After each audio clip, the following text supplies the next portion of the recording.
Not a whole lot, to be honest. We're finding ways to create lots of chances in just about every game.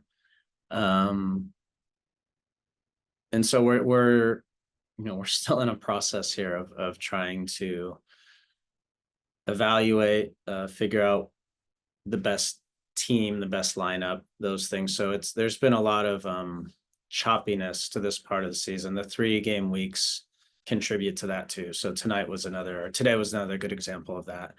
It's been hard to just find continuity. And so while there's been moments that have been great, ultimately the kind of lack of cohesion, lack of consistent lineup, players playing together has an impact on scoring goals. That's the hardest part to do in the game, and that's where you have the biggest impact when you don't have a consistent lineup. So that's probably what has shown through over the last few games. And you talked about before you came here, it's like the players going down 1-0, 2-0, thought they can't come, you can't come back from this. Do you see the players kind of going back to that now during this stretch? No, not at all. Houston game, there's a penalty and the team kept going. We concede the second goal, but the team has continued to try. I don't think anyone will ever know just how much they've had to deal with as individuals and collectively as a group, and the fact that they are trying to do all the right things, all the things that I've worked with them on, tells me a lot about them as people and their character. So obviously it's been a difficult year. It's been disappointing year for everyone, but they get up every time and go again, and that's all I can really judge them on right now. It's been really hard on them, but they've never quit, and I give them a lot of credit for that. Abraham or Angels, did you have anything?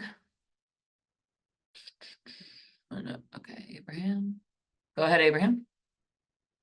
Yeah, sorry, I joined late. I didn't hear the first question, but Landon, if you could just speak to what you see as what's next for as far as this next 2 weeks go, and how you plan on keeping the team motivated for this next match. They'll be motivated. A lot of the women go away now for international duty, so that's probably a good break for them right now to just mentally get away.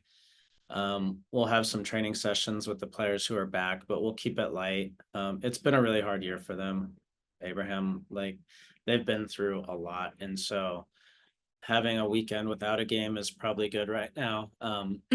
Just focus on getting better individually and then collectively. And then, once the players are back from international duty, we'll see where everyone's at. But it's our last home game. It's the last time, Alex is officially part of the team. And so everyone will be excited. Should be a good crowd, and it'll be exciting and emotionally fine for them. Hopefully, we can end the year on a good note during a year that's been really tough for them. And your career, have you ever gone under a season like this? And what from that experience would you tell to these players? I mean, on the field, yeah, but the challenges is off the field, everything they've gone through, I've never experienced. So to have 3 coaches in a year, I never experienced. To deal with, the stop and start of the season through the Summer Cup, players gone for the Olympics, having multiple 3 game weeks in the space of a month or two, all the injuries they've been through. I've never seen anything like that. So I can't empathize completely in that way. I have had hard years, and I had about 15 minutes at the end of the game today to just sit down and speak with Mackenzie about the year. And, when it's raw and it's emotional, you kind of get, the honest feelings come out. And so it's learning what happened this year, why it went wrong, and then helping them for the future. As players and as a collective, how do you get out of this? And that's hard because you get really used to losing and it becomes a habit too. So how do you break that and start next year fresh, so that you can just push this to the past and move on?